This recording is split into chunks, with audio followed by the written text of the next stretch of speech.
We are always told that if we just work hard, save our money, and play by the rules, our golden years will be smooth sailing. But here is the hard truth that nobody wants to admit out loud. You are only ever one bad medical diagnosis away from losing absolutely everything you have ever owned. In your early 60s, right when you should be preparing to slow down and enjoy life, a sudden family crisis can wipe out your entire life savings and leave you staring at an empty wallet. It does not matter how good of a person you are or how hard you worked. A mountain of hospital bills simply does not care about your retirement plans. A few days ago, a quiet member of our community named Alex messaged me, asking me to share his story with everyone so that others who are struggling out there won't feel so alone. He is 68 years old now, but his whole world flipped upside down 5 years ago when he was 63. Here is what he wanted me to tell you. In his own words, 5 years ago, lung cancer took my beautiful wife. We spent over 30 years building a life together, planning for a quiet, peaceful retirement. But cancer does not care about your plans. The medical treatments were incredibly expensive, and by the time she passed away, I wasn't just broken-hearted, I was buried under a massive mountain of medical debt. Every single day, my mailbox was stuffed with past due notices and hospital bills. For a whole year after her funeral, I did what any proud man would do. I tried my absolute best to hold the fort. I kept our family home, skipped meals to save money, and worked myself to the bone, trying to pay off debts that only seemed to grow larger.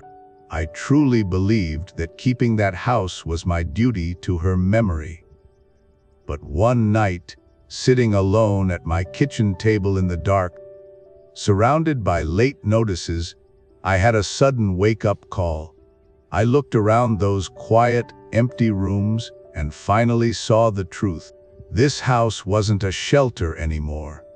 It was a heavy anchor pulling me straight to the bottom of a financial ocean. I was sacrificing my health and my sanity just to protect a pile of bricks and old memories.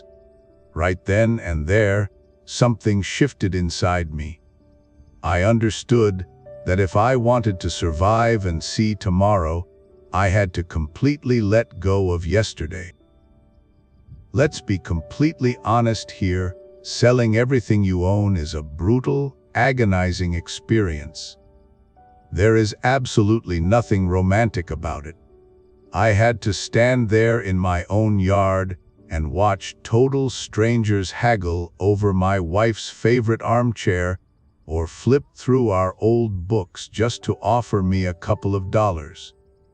I had to sort through 40 years of a shared life, her clothes, her favorite coffee mugs, the tools I used to build our home, and put a price tag on all of it just to turn it into cash for the banks.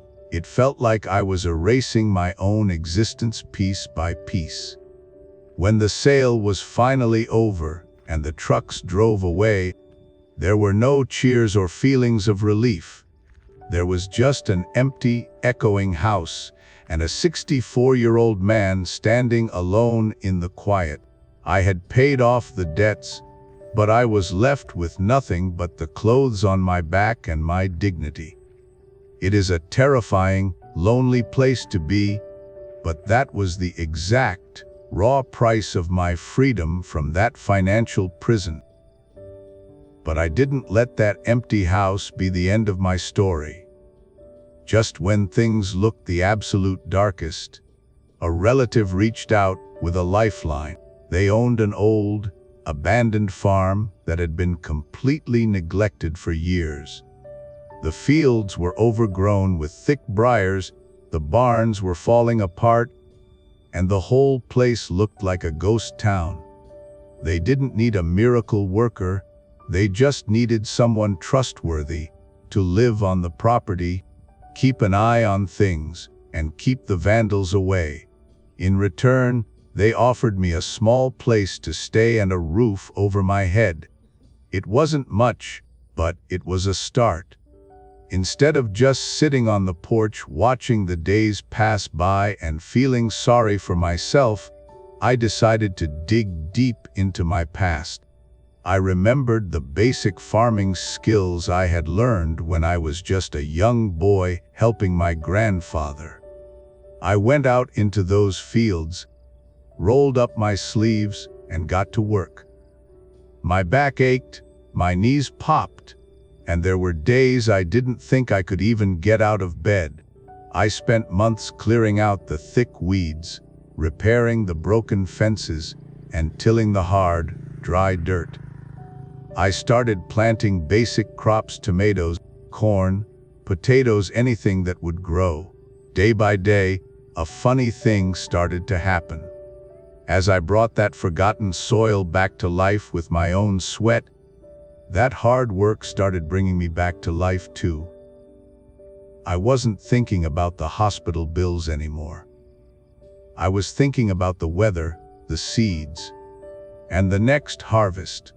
It took 3 years of quiet, steady, everyday labor, but the farm started producing. I managed to clear a small profit, pay off the very last of my lingering debts, and finally build a modest savings cushion from the crops I sold at the local market. Today, at 68 years old, my hands are calloused and rough, but my mind is finally at peace. I don't owe a single penny to anyone. I am working hard every single day toward a brand new goal, saving up enough money to buy a small, beautiful house of my own with a front porch just like this one. I didn't just survive the financial ruin, I dug my way out of it and built a completely new life right out of the dirt. To Alex, if you are watching this tonight from the porch of that farm, thank you. Thank you for having the courage to share your life with us. You didn't fail, my friend. You didn't let the collapse win. You just showed every single one of us what real, unshakable toughness looks like. For anyone else watching this tonight who feels buried under a mountain of debt, loss, or regret, I want you to remember Alex's story. Take a good look at your own hands. As long as you are still breathing, you still have what it takes to clear the weeds in your own life and plant a brand new seed. Do not wait until you are completely buried to make your move. Look at your options and act while you still can. Please, take a second to head down to the comments section and leave a message of love and support for Alex. Let's show him the true strength of this community. Until next time, let's rise together.